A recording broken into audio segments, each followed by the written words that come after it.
വ്യാജവാർത്തകൾ ഇനി എളുപ്പം കണ്ടെത്താനായി സംവിധാനവുമായി ഗ്വാളിയോർ ഗവേഷകർ.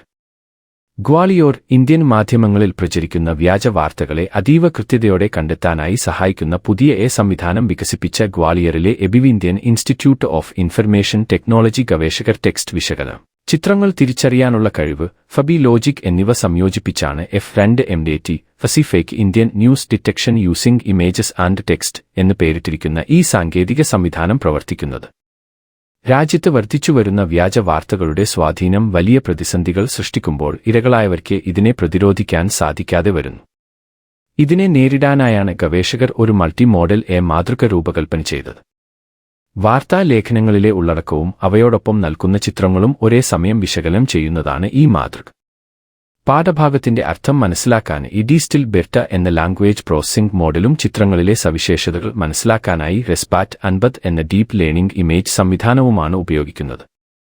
ഇന്ത്യൻ മാധ്യമങ്ങളിൽ പ്രചരിക്കുന്ന വ്യാജ വാർത്തകളെ അതീവ കൃത്യതയോടെ കണ്ടെത്താനായി സഹായിക്കുന്ന പുതിയ സംവിധാനം വികസിപ്പിച്ച ഗ്വാളിയറിലെ Indian institute of information technology ഗവേഷകർ ടെക്സ്റ്റ് വിശകലനം, ചിത്രങ്ങൾ തിരിച്ചറിയാനുള്ള കഴിവ്, ഫബി ലോജിക് എന്നിവ സംയോജിപ്പിച്ചാണ് F2MDT fake Indian news detection using images and text എന്ന് പേരിട്ടിരിക്കുന്ന ഈ സാങ്കേതിക സംവിധാനം പ്രവർത്തിക്കുന്നത്.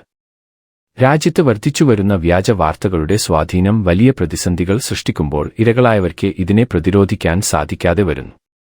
ഇതിനെ നേരിടാനായാണ് ഗവേഷകർ ഒരു മൾട്ടി മോഡൽ മാതൃക രൂപകൽപ്പന ചെയ്തത്. വാർത്താ ലേഖനങ്ങളിലെ ഉള്ളടക്കവും അവയോടൊപ്പം നൽകുന്ന ചിത്രങ്ങളും ഒരേ സമയം വിശകലനം ചെയ്യുന്നതാണ് ഈ മാതൃക. പാഠഭാഗത്തിന്റെ അർത്ഥം മനസ്സിലാക്കാൻ ഡിസ്റ്റിൽ ബെർട്ട എന്ന ലാംഗ്വേജ് പ്രോസസ്സിംഗ് മോഡലും ചിത്രങ്ങളിലെ സവിശേഷതകൾ മനസ്സിലാക്കാനായി റെസ്പാറ്റ് 50 എന്ന ഡീപ്പ് ലേണിംഗ് ഇമേജ് സംവിധാനവുമാണ് ഉപയോഗിക്കുന്നത്.